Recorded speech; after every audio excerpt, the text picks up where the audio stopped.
বৃষ্টি বর্ষণের কারণে আপনি দেখেছেন বোমা যেভাবে একটা জায়গায় বাস্ট হয়, বৃষ্টির ঠিক তদ্রুপ একটা জায়গায় বাস্ট হয়েছে। তো নতুন এটা একটা টেনশনের বিষয়। আকাশ ফেটে পানি মানে বুঝছেন, এরকম না যে মেঘ একদম ডাইরেক্ট পড়ে গেছে, কিন্তু একটা লেয়ারে এত পরিমাণ স্তর থেকে নিচে নেমে আসছে যে 25 বছরে যে পানি হতে পারত ওই অঞ্চলের রেশি হতে বৃষ্টি, ওইটা 3 ঘন্টায় হয়ে গেছে। এই ধরনের আযাব আল্লাহ তাআলা সচরাচর সব জায়গায় দেন না। মানুষ পানির সঙ্গে কিভাবে ভাসছে, মা তার সন্তানের দিকে হাত বাড়িয়ে রেখেছে, সন্তান তার মায়ের দিকে হাত বাড়িয়ে রেখেছে, কেউ কাউকে স্পর্শ করতে পারছে না।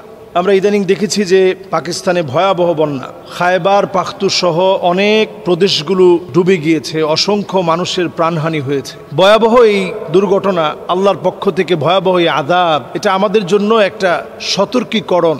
পাকিস্তানে যেই দুর্বিষহ বৃষ্টি বর্ষণের কারণে আপনি দেখেছেন বোমা যেভাবে একটা জায়গায় বাস্ট হয়, বৃষ্টির ঠিক তদ্রুপ একটা জায়গায় বাস্ট হয়েছে। এই ধরনের আযাব আল্লাহ তাআলা সচরাচর সব জায়গায় দেন না।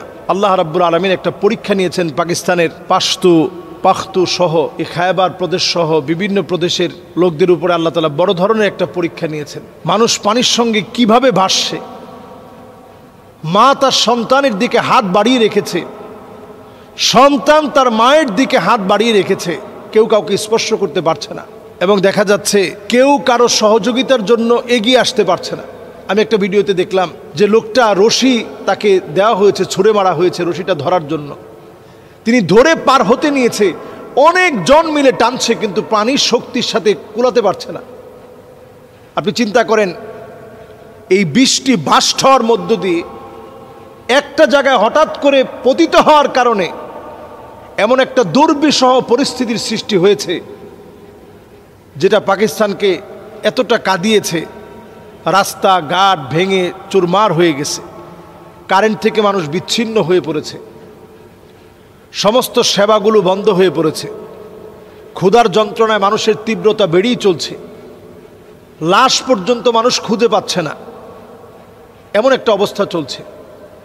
তো এই অবস্থায় আমাদের তো একটু চিন্তা করা দরকার যে আল্লাহ তাআলার পানিগুলা কত শক্তিশালী। ইন্নাল মাউজা জাইশুম মিন জুয়ুশিল্লাহ, এই ঢেউগুলো সব হচ্ছে আল্লাহ রাব্বুল আলামিনের এক একটা সৈনিক।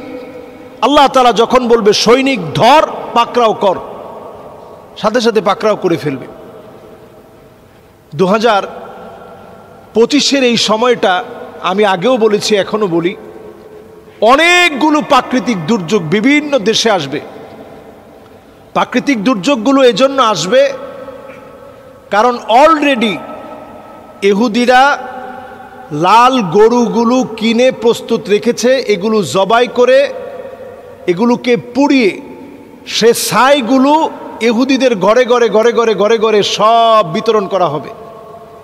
এর মধ্য দিয়ে তারা সুলাইমান আলাইহিস সালাতু ওয়াস সালাম যে বাইতুল মুকাদ্দাস নির্মাণ করেছিলেন, তারপরে আরো একবার নির্মাণ হয়েছে, বর্তমানের যে হালতে আছে ওই জায়গাতে তারা একটা থার্ড টেম্পল তৈরি করবে। এই থার্ড টেম্পল তৈরি করার জন্য তারা একেবারে প্রস্তুত।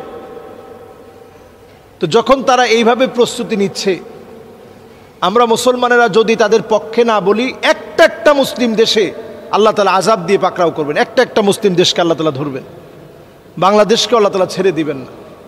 কোরআনুল কারীম আল্লাহ রাব্বুল আলামিন বলছেন, আল্লাহ তাআলা পরিষ্কার বলছেন, ওয়াত্তাকু ফিতনাতাল লা তুসিবান্নাল্লাযীনা যালামু মিনকুম খাসসাহ ওয়া'লামু আন্নাল্লাহা শাদীদুল ইকাব। আল্লাহ তাআলা বলছেন, ভয় করো আমার আযাবকে।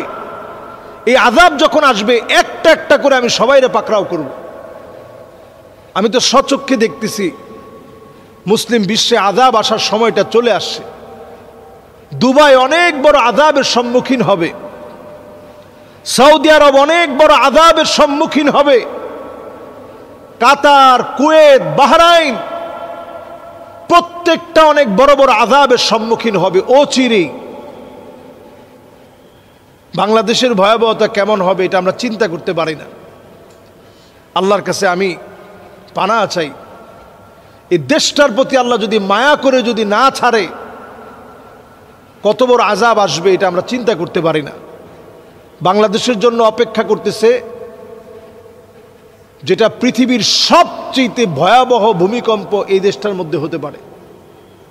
কারণ আমরা আমাদের ঢাকা শহরটাকে গুনাহের রাজ্য বানিয়ে ফেলেছি। আর এখনকার সময়ে মানুষের কোনো নিরাপত্তাই নেই।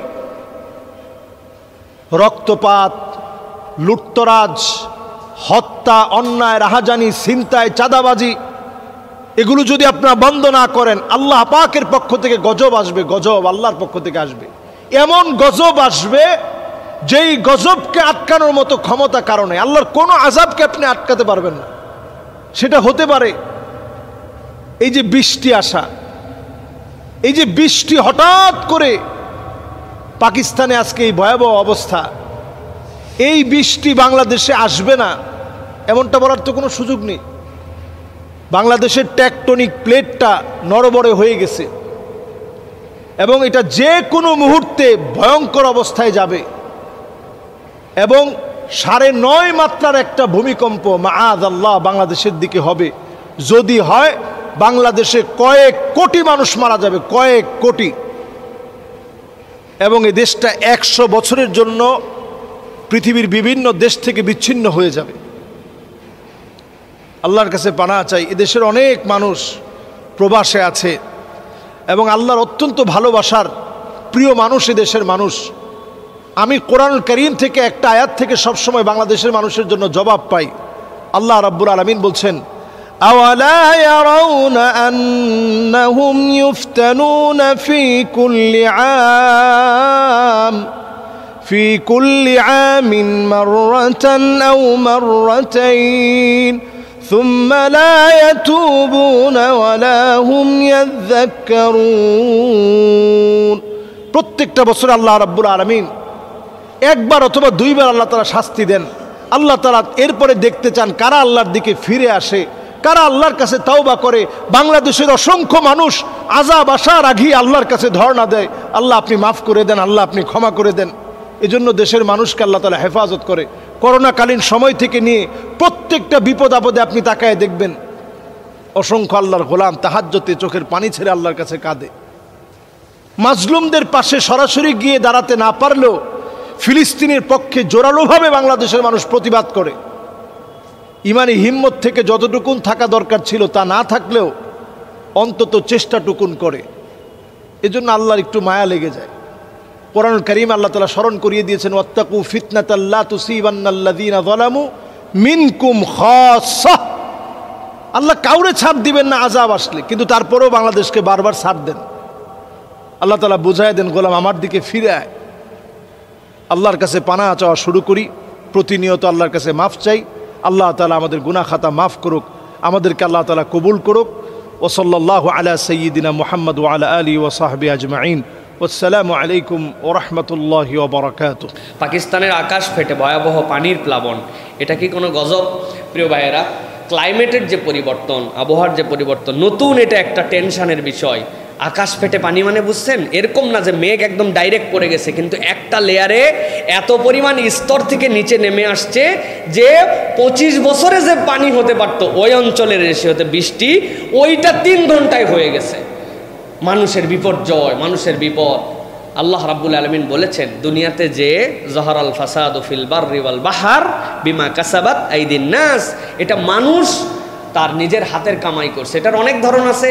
আমরা আবহাওয়াকে নষ্ট করছি, আমরা ক্লাইমেটকে চেঞ্জ করার জন্য পরিবেশের যেরকম সুন্দর রাখার কথা আমরা সেগুলো রাখি নাই, এগুলোও যেরকম গুনাহ খাতাও সেরকম। অল ওভারই এইগুলো আল্লাহ রাব্বুল আলামিনের থেকে পরীক্ষা। সুতরাং পাকিস্তানে এরকম হয়েছে মানে ওই জায়গার মানুষ বেশি গুনাহগার, ওদা পরীক্ষায় পড়ছে আর আমাদের কোনো পরীক্ষা হবে না, বিষয়টি এরকম নয়। সুতরাং আমাদেরকে আল্লাহ রাব্বুল আলামিনের কাছে ইস্তেগফার চাইতে হবে।